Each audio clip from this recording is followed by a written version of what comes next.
Customer आए हैं हमारे पास, कौन सी मशीन उन्होंने ख़रीदी है, ये सारी मालूमात आपके साथ शेयर करेंगे। और आज की वीडियो का मौजू है ये सैलेज वाली मशीन, जो कि अलरियाज की हमेशा से माशाल्लाह से कामयाब जा रही है। अस्सलाम वालेकुम जी। वालेकुम अस्सलाम। सर जी मशीन ले आना है तो किहड़ी जगह तो आए? असी मंडी बहाउद्दीन तो आए हैं, तहसील फालिया। अच्छा, ठीक है।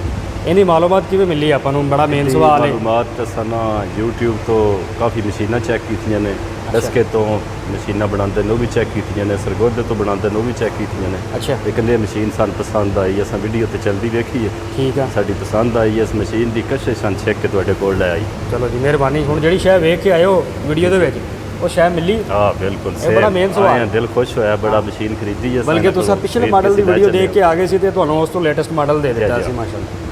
ਹੁਣ ਇਹ ਦੱਸੋ ਕਿ ਮਜਬੂਰੀ ਕੀ ਬਣ ਰਹੀ ਸੀ ਆਪਾਂ ਨੂੰ? ਮੇਨ ਬਹੁਤ ਸਾਰੇ ਦੋਸਤ ਹੁੰਦੇ ਨੇ ਜਿਹੜੇ ਕਾਰੋਬਾਰੀ ਹਿਸਾਬ ਨਾਲ ਲੈ ਕੇ ਜਾਂਦੇ ਨੇ। ਕਿ ਸਾਡਾ ਸੈਲਜ ਖਰਾਬ ਪਿਆ ਹੁੰਦਾ ਸੀ, ਮੱਕੀ ਪੱਕ ਗਈ ਸੀ। ਠੀਕ ਹੈ, ਮਸ਼ੀਨ ਕੋ ਏਰੀਆ ਦੇ ਵਿੱਚ ਅਵੇਲ ਨਹੀਂ ਮਸ਼ੀਨ 'ਚ ਮੱਕੀ ਪੱਕ ਗਈ ਸੀ ਖੜੀ ਹੋਈ, ਹੁਣ ਪੱਕ ਗਈ ਮੱਕੀ ਉਹਨੂੰ ਵੀ ਕੱਟੇਗੀ? ਉਹਨੂੰ ਵੀ ਕੱਟੇਗੀ ਇਨਸ਼ਾਅੱਲਾ। ਪੁੱਛ ਲਿਆ ਵੇਖੀਏ ਕੱਟਦੀ ਮਸ਼ੀਨ, ਪੱਕੀ ਮਸ਼ੀਨ। ਚਲੋ ਫਿਰ ਤਾਂ ਠੀਕ ਹੈ, ਫਿਰ ਤਾਂ ਅੱਛੀ ਗੱਲ ਆ। ਹੁਣ ਦੋਸਤਾਂ ਨੂੰ ਮਸ਼ੀਨ ਦੇ ਬਾਰੇ ਵੀ ਦੱਸ ਦਈਏ, ਤੁਸੀਂ ਵੀ ਆ ਗਏ ਹੋ ਮਾਸ਼ਾਅੱਲਾ ਮੁਤਮਈਨ ਹੋ ਕੇ।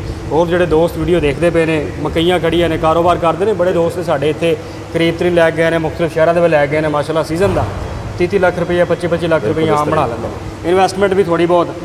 ਮਸ਼ੀਨ ਦੇ ਬਾਰੇ ਦੱਸ ਦਿਓ। ਬਹੁਤ ਮਜ਼ਬੂਤ ਮਸ਼ੀਨ ਬਣਾਈ, ਸਾਡੇ ਪਸੰਦ ਆਈ। ਬਲੇਡ ਵਾਲਾ ਤੁਸੀਂ ਹਿੱਸਾ ਵੇਖਿਆ ਵੀਡੀਓ ਦੇ ਵਿੱਚ ਅਸੀਂ ਦਿਖਾ ਵੀ ਰਹੇ ਹਾਂ। 10 ਬਲੇਡ ਨੇ, ਕਾਊਂਟਰ ਪਲੇਟ ਆ, ਫਿਰ ਵੇਟ ਆ, ਬੜਾ ਮੇਨ ਚੀਜ਼ ਆ। ਪੁਲੀ ਵਾਲੀ ਦੇਖੋ, ਡਰਾਈਵ ਐਡਜਸਟ ਦੇਤੀ ਜੀ ਮਾਸ਼ਾਅੱਲਾ, ਸਾਰੀ ਆਸਾਨ ਜੀ ਮਸ਼ੀਨ। ਇਹਦੇ ਵਿੱਚ ਯਕੀਨ ਕਰੋ ਜਿਹੜੇ ਬਾਹਰੋਂ ਮਾਡਲ ਆਉਂਦੇ ਨੇ ਨਾ, ਇੰਪੋਰਟ ਡਿਊਟੀਆਂ ਪਾ ਕੇ ਇਸ ਦਾ ਮਿਆਰ ਵੀ ਕਿੱਥੇ ਦੇ ਰਹੇ ਜਾਂ ਨਹੀਂ, ਔਰ ਗਰੰਟੀ ਵੀ ਇੰਨੀ ਕੋਈ ਨਹੀਂ ਦਿੰਦੇ। ਅਸੀਂ ਗਰੰਟੀ ਵੀ ਦੇ ਰਹੇ ਹਾਂ ਮਾਸ਼ਾਅੱਲਾ। ਇਹਦੀ ਗੇਅਰ ਬਕਸੇ ਦੀ 6 ਮਾਹ ਦੀ ਗਰੰਟੀ ਹੈ। ਐਮਰਜੈਂਸੀ ਲੀਵਰ ਆ, ਉਹਨਾਂ ਜਿਹਨੇ ਫੀਚਰ ਵੀ ਕੋਈ ਨਹੀਂ ਆ, ਔਰ ਕੀਮਤਾਂ ਇਸ ਤੋਂ ਡਬਲ ਨੇ।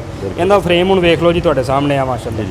हाइट देखो, आप बूम पे थले कुतरा बरीक करे। सबसे ज़्यादा इसकी जो सहूलत है ना, ये हुक में भी डली रहेगी और चलती भी रहेगी। हाँ जी, हाँ, सबसे आसान काम ये फ़ायदा है इसका। जब आप इसको हुक के साथ लगा लेंगे बासानी चलाएंगे। ट्रैक्टर कौन सा आपके पास? 385।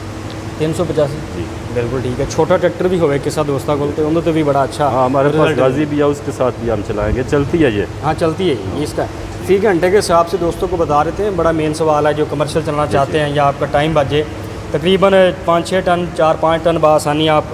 फसल का मॉइस्चर भी है ना, फसल का केड़ा मॉइस्चर है वो भी डिपेंड करेगा। गिल्ली फसल है या कि खुशक आ, वो भी फर्क आ जाता वा। बाकी जी अगे भारियां मक्की ने उहदे विच जरा पानी की मकदार ज़्यादा होती है, वो तुहानूं फी घंटे के हिसाब नाल जिहड़ा ना, यानी तकरीबन 6 टन तक भी चल जाती है। ट्राली तुहाडी वड्डी जिहड़ी है ना, वो फी घंटे निकल जाती है। बाकी नॉर्मली 4-5 टन तक तुसीं बासानी कर सकते हो। ब्लेड दे लई असीं तुहानूं नाल सर समान मिलिਆ कोई भी दोस्तों मिलिਆ? बिल्कुल। की मिलिਆ?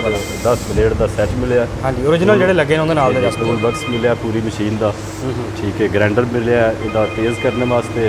अच्छा, ब्लेड तेज़ जिहड़ा लीवर पीछे लगे एमरजेंसी, कोई इहदे बारे दसो थोड़ा जिहा।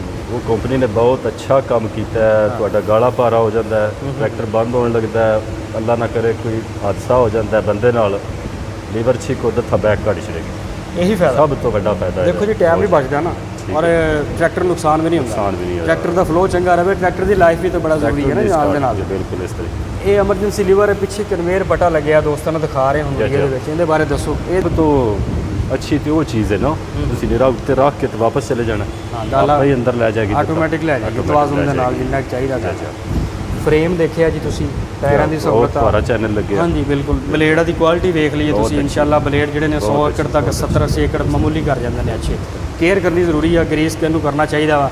मशीन का तुहानूं तवाज़ुन जिहड़ा मोमेंटम बनता दस दिंदे हैं कि इहदा तकरीबन 25 तो 24-25 मन के करीब इहदा वजन जे, यानी 1 टन के करीब चल जाता, उहदे नाल भी इहदा मोमेंटम बन जाता वा। अक्रास है, तुसीं डायरैक्ट लाओगे हुक पा के बासानी इहनूं। इस मॉडल दे विच भी तुहानूं वीडियो नज़र आ रही है, ये मॉडल बगैर टायर तो आ, बगैर वेट तो आ। ये जिन्हों ने बड़े फार्म ने जाती इस्तेमाल करना, कमर्शियल तो हट के थोड़ा जी उन्होंने है। इहदे विच भी एमरजेंसी लीवर दिता गया है कि इस तो छोटा मॉडल आ, एक उस तो भी छोटा मॉडल आ। सैलेज की क्वालिटी हर मॉडल से साढ़े इक्को जी आएगी, बरेकी कुतरे की इक्को जी आ। प्रोडक्शन जाहिर गल आ, जिन्नी वड्डी शै उन्ना ज़्यादा उन्हें नाल तुसीं प्रोडक्शन लै लोगे। वीडियो साडा ये मैसेज तुहानूं अच्छा लगे, वीडियो लाइक कर दो। तुहाडे सारे टाइम का शुक्रिया, तुहाडे एतमाद का बहुत शुक्रिया, तुसीं आए हो, तुहाडी मुहब्बत दा शुक्रिया जी।